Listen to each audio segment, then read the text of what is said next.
पाकिस्तान समेत दुनिया भर में हमारे देखने और चाहने वालों को इम्तियाज़ शाह का आदाब। आप हमारे इस चैनल को लाइक करें, सब्सक्राइब करें, कमेंट्स करें, नीचे दिए गए लिंक को क्लिक करें और घंटी का बटन दबाना तो हरगिज़ ना भूलें। इस वक्त जो मैं आपके सामने स्टोरी रख रहा हूँ वो अदील परियल गैंग की है। अदील परियल गैंग जो है वो दोबारा से जो फॉल हो गया है। इसके जो शूटर हैं, इस ग्रुप के जो डकैत लड़के हैं, हमें जो मिलने वाली इत्तलात के मुताबिक ये है कि ये जो देखें, इसकी हमने फुटेज भी दिखाई है पुरानी। ये 3 मोटरसाइकिलों पे 6 लोग हैं और इन्होंने कार सवार को जो है वो किस तरह से रोका है और आनन फानन में आए हैं और उसको लूट कर और आनन फानन में भाग गए हैं। आइए हम आपको दिखाते हैं।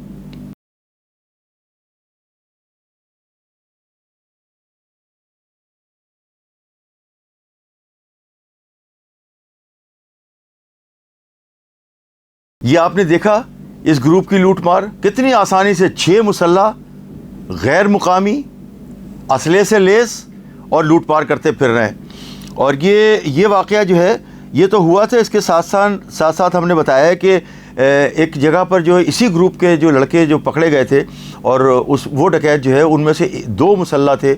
उनमें एक को जो है वो जो मुद्दई था उसने जब एक ने पिस्टल निकाला और एक ने छुरी, तो छुरी जो उसने पकड़ के उसके गले पे मार दी थी, उसकी गर्दन पे जो है वो लगा था और वो गिरफ़्तार हो गया था, उसका साथी फ़रार हो गया था।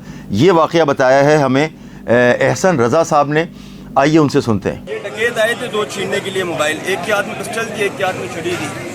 इधर ही लेके बात करो। पे पिस्टल रखी हुई थी और लड़के पे छुरी रखी थी। लड़के ने छुरी छीन के डकैत की गर्दन में मारी, छुरी छीन के एक डकैत की गर्दन में मारी, दूसरे का पिस्टल थी, वो भाग गया था। अजय जो पूरी इसकी गर्दन कट गई है, ये जो शहरी है उसने की है, उसने छुरी मारी। अभी 2 डाकू पकड़े गए, तीसरा कहाँ है? तीसरा भाग गया, 2 पकड़े गए। हमारी जो है वो DIG ईस्ट साहब से जनाब गुलाम असफर मेहसर साहब से अपील है कि इस गैंग के ख़िलाफ़ कार्रवाई करें और अगर इस गैंग को, अगर इस डकैत ग्रुप को पकड़ने में वो कामयाब हो गए तो कम से कम कराची में 50% क्राइम कम हो जाएगा और ख़ास तौर से डिस्ट्रिक्ट ईस्ट में, क्योंकि डिस्ट्रिक्ट ईस्ट को ये टारगेट बनाता है अदील परियल गैंग और वो अब फॉल हो गया, मुख्तलिफ़ जगहों पे वारदातें कर रहे हैं। IG सिंध साहब, राजा साहब बार बार कह रहे हैं कि मफरूर और इश्तिहारी मुल्ज़िमान को गिरफ़्तार किया जाए, क्योंकि उनको पता है कि यही ग्रुप जो है जेल से निकलने के बाद वारदातें करते हैं। लेकिन इस पे उन्होंने अपनी जो है वो नाराज़गी का भी इज़हार किया है और इस सिलसिले में एडिशनल IG कराची का भी ये जवाब था कि ज़ाहिर है उनको ये पता है कि काम नहीं किया जा रहा। अगर काम किया जाता होता तो ये नतीजा ना निकलता। पुलिस वाले जो है वो पुलिस एहलकार मुख्तलिफ़ थानों के पुलिस इनकाउंटर्स भी हो रहे हैं, उसमें ज़ख्मी हालत में मुल्ज़िमान भी गिरफ़्तार हो रहे हैं, लेकिन असल मुल्ज़िमान जो है वो अब भी आज़ाद हैं और उनको गिरफ़्तार करने की ज़रूरत है। अच्छा, इस ग्रुप के बारे में मैं बताऊं, जो हमारे ज़राए का कहना ये है कि अदील परियल जो गैंग ग्रुप है, इसका जो सरगना अदील परियल है, 30 से 40 डकैत लड़के इस ग्रुप में शामिल हैं और सारे के सारे मुसल्ला हैं। और मैं आपको बताऊँ कि ये जो इस ग्रुप की जो रिहाइशगाह है, यानी जो रहते हैं, उस जगह की हमें जो इत्तलात मौसूल हुई हैं, ये ग्रुप मेहरान टाउन कुरंगी के इलाके में रहता है। इसके अलावा शेरपाव कॉलोनी, तहूरा जी, उस इलाके में जो है वो ये रूपोश होते हैं। अब आप ये देखें कि पुलिस और रेंजर्स कितने कॉम्बिंग ऑपरेशन करती है, तो ये क्यों नहीं गिरफ़्तार हो रहे?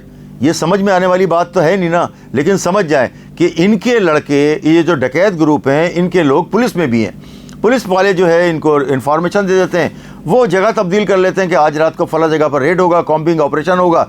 वो दूसरी जगह जाके आराम से सो जाते हैं और पुलिस कहती है वहाँ से कुछ नहीं मिला। कॉम्बिंग सर्च ऑपरेशन में पुलिस कहती है वहाँ से कोई गिरफ्तारी अमल में नहीं आई, ना कोई चोरी की गाड़ी मिली, ना कोई जो है वो वहाँ से कोई मुल्ज़िम मिला है ख़तरनाक।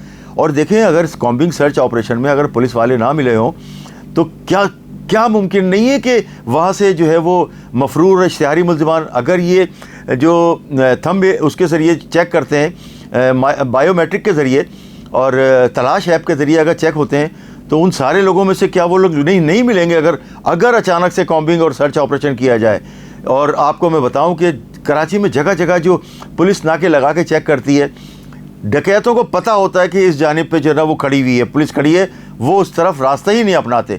फिर पुलिस भी थक हार के आराम से बैठ जाती है और वो फिर खाते पूरे कर रहे होते हैं कि इतने बजे से इतने बजे तक जो है वो एडिशनल IG साहब ने कहा है, उनकी टीमें निकली हुई हैं, इसलिए हम खड़े हैं। तो ये अगर बेजारगी से अगर काम करेंगे, दिल से काम नहीं करेंगे तो जो दिल से काम नहीं कर रहे उन SHOs को तो हटाने की बिल्कुल ज़रूरत है। और मैं आपको बताऊं कि ये अदील जो परियल ग्रुप है, इसके 5 मुल्ज़िमान जो गिरफ़्तार हुए थे इससे पहले, और ये अदील अफजाल साहब जो इससे पहले अजीज़ भट्टी थाने के इंचार्ज थे, अदील अफजाल, मैं कहता हूँ कि बेहतरीन पुलिस अफसर है, लेकिन उसको साइडलाइन कर दिया है। अब जो लोग आए उनसे काबू नहीं हो रहा। अदील अफजाल को लगाएं। देखें आप कि चाहे वो अजीज़ भट्टी का इलाका है या PIB का इलाका है या किसी भी इलाके में जहाँ वो रहें, गुलिस्तान जौहर हो या शारा फैसल हो, इन इलाकों में अगर लगाएंगे इसको अदील अफजाल को तो बेहतरीन नताइज सामने आएंगे। हमारी जो है वो कराची के शहरियों के लिए की जानिब से अपील होती है कि कराची के शहरी इस बात से परेशान हैं कि ये लूट रहे हैं रोज़ाना। इसमें जो गैंग जो गिरफ़्तार हुए थे, इसमें 5 ज़ख्मी इस ग्रुप के बंदे जो है वो गिरफ़्तार हो गए थे। अदील परियल जो है ना फ़रार हो गया था। ये हुआ था अजीज़ भट्टी के इलाके में। ज़ुबैर वल्द मोहम्मद बाबुल गिरफ़्तार था, असलम वल्द मोहम्मद अली, अनवर हुसैन वल्द अब्दुल जुल्फ़िकार और मोहम्मद आबिद वल्द मोहम्मद सिद्दीक, ये गिरफ़्तार हुए थे। इसके साथ साथ जो अदील परियल फ़रार हो गया था। अदील परियल का जो गैंग है फिर ऑपरेट कर रहा है। एडिशनल IG कराची साहब तवज्जो फरमाएं। इम्तियाज़ शाह, कराची न्यूज़ टाइम।